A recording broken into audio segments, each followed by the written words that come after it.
Hi, it's Dre Griggs with Obsidian Wisdom. Today we answer the question, what is the required minimum distribution and how are they taxed? Today we're going to discuss a pretty important topic for retirees, and that is required minimum distribution. So we'll cover three important aspects of it. First of all, we'll talk about what they are.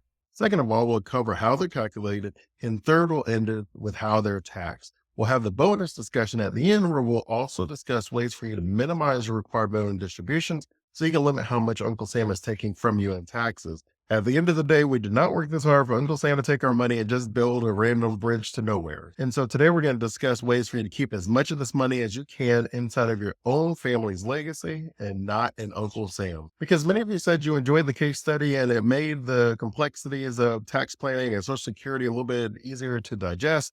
I'm going to go ahead and I'll do another case study today where we'll go into that a little bit later. But let's start with just what simply is a required minimum distribution.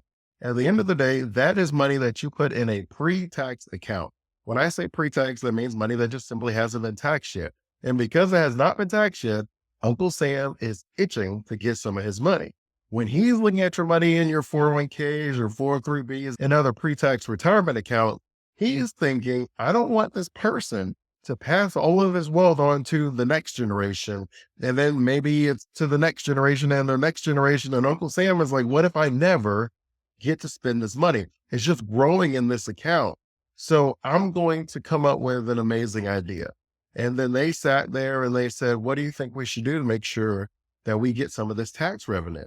And they said, how about we make a required minimum distribution? It's just as it sounds. This is money that you're required to take out of your pre-tax retirement account. And so you and I would sit there and say, well, what if I don't need the money? Uncle Sam would say, too bad. You need to take the money out of the account. If you don't, I will penalize you a percentage of the amount of money that you are supposed to have taken out. And you would say, well, what if I just didn't know what the right amount was? Uncle Sam will say, too bad. I'm going to penalize you a percentage of the amount that you're supposed to take out. And so now you're sitting there saying, if I have to choose between taking the money out and spending it on something that maybe I wasn't super interested in spending it on, or Uncle Sam is going to penalize me, and I don't spend any of that money, it's just simply taken from me and is given to Uncle Sam as tax revenue, I'm going to spend the money while it's in my control on things that benefit me. So with that said, let's go ahead and discuss ways for you to calculate what your required minimum distributions would be. All right, so you see on the screen, we have Lamar and Sophia. Lamar is 75 years old. He is a retired financial analyst. Sophia is 69. She is a retired pharmacist. They're still hanging out here in good old Florida. Their combined retirement income savings is $2.3 million. Their Social Security is $25,000 and $30,000. So they have $55,000 in Social Security. And when you're looking at calculating your required minimum distributions, let's go ahead and calculate it for Lamar because he is over 73. When you're talking about required minimum distributions, they used to be 70 and a half, and then it went up to 72 with the Secure Act of 2019. And then after COVID, they raised it up to 73. So that's where it's at now. So 73 years of age is when you were required to start looking at your required minimum distribution. Now, I know what some of you are saying. You're going to say, Dre, are you sure that that's going to have to take it? Are there no exceptions? And of course, there's always exception. If you're past the age 73 and you're still working and you don't own 5% of that company, then you can continue working without taking any required minimum distributions until the year after you retire. So if you're turning 80 years old this year, then next year you would have your first required minimum distribution. So as far as that question, that is true. So for Lamar, he's already retired, so we don't have to really have that discussion. So Lamar is 75 years old. And so for you to calculate, you have to say how much money is in an account that hasn't been taxed. That is a pre-tax account that Uncle Sam would require me to take money out of. If the money is inside of a Roth, well, it's already been taxed, so I don't have to worry about that. If the money is in real estate or it's in the regular stock market or my brokerage account is what we would refer to it as, well, again, that is not a pre-tax account, so it doesn't have a required minimum distribution. Inside of Lamar's plan, he only has $500,000 of that $2.3 million that's inside of his IRA. That money is subject to the required minimum distribution.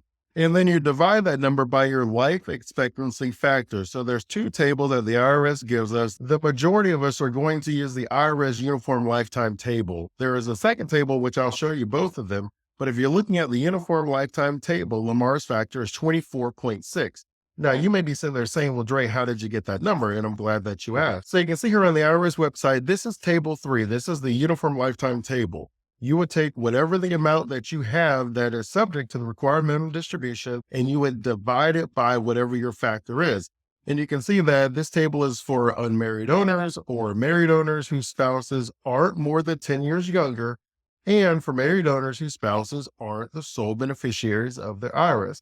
So again, this is going to be for the majority of people. So you can see we're going to look and you can see at 75 years of age, that's what Lamar is, 24.6 is his distribution period. As you can see, the older we get, this number gets smaller and smaller. And because the number gets smaller, the number of the denominator being smaller, that means it's a larger number that we end up with. So the longer that we live, the smaller the number is, which means the more we're required to take out, even if we don't necessarily have any plans for it.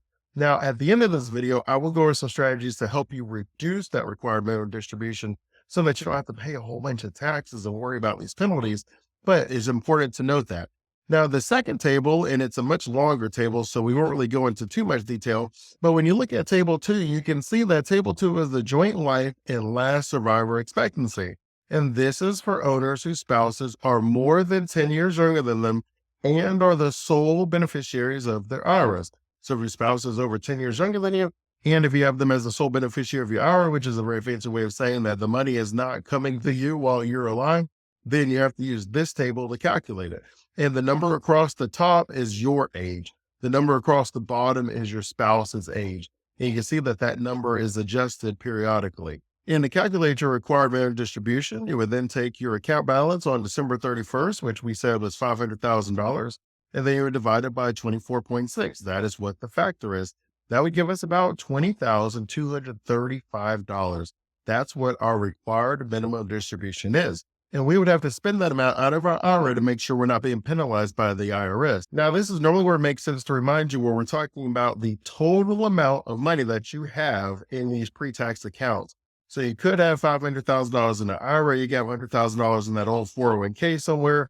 You can have your TSA with some money over here, your 403b with some money over there. We're talking about adding up the balances in all of these accounts and then dividing that total number by your overall factor. And that's something that a lot of people sometimes mess up. So it's just important to make sure that we're on the same page. And so in this case study, we know that we're supposed to take out $20,235,000 over the course of this year.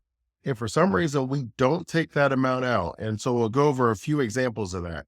If we don't take that amount out, then we have a penalty. Now, the penalty was reduced in 2023, so that's kind of nice. And it used to be 50%, which is a pretty steep penalty. Where we were supposed to take out $20,235, we would have had a penalty of $10,117.50. That would have been the 50% penalty for us not taking that amount out.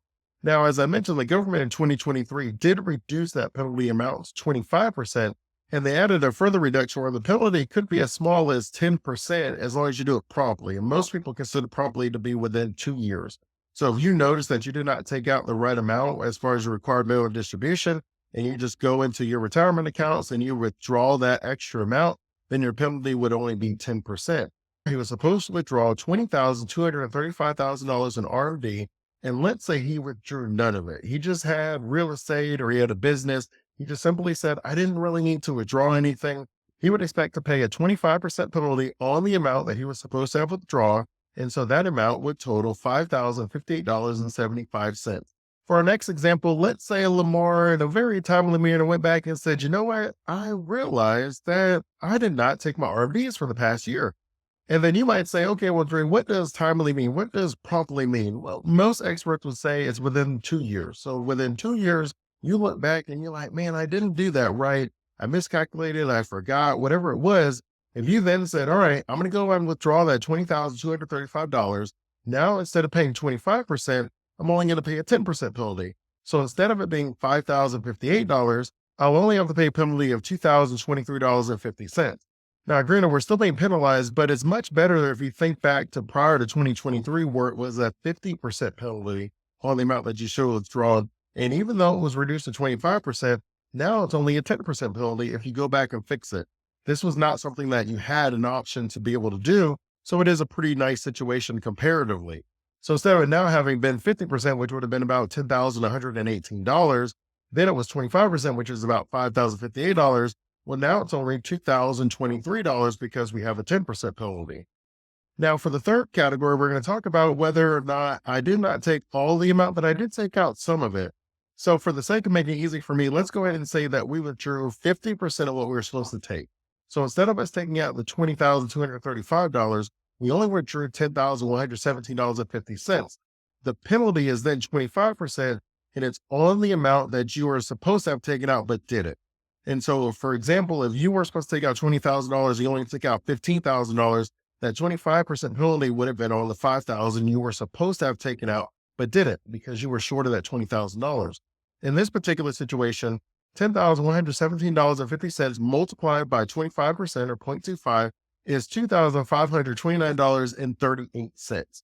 That's what you would expect to be your penalty. When it comes to discussing how your RMDs are going to be taxed, they're going to be taxed as normal income. Any amount that you have inside of your pre-tax account, that means the money has not been taxed yet, you received a tax deduction on that amount when you placed it inside of your 401k or 403 or any other pre-tax accounts. So when you take the money out because it has not been taxed yet, Uncle Sam is going to tax it at your normal income tax rate. So we'll close by talking about strategies for managing your RMDs.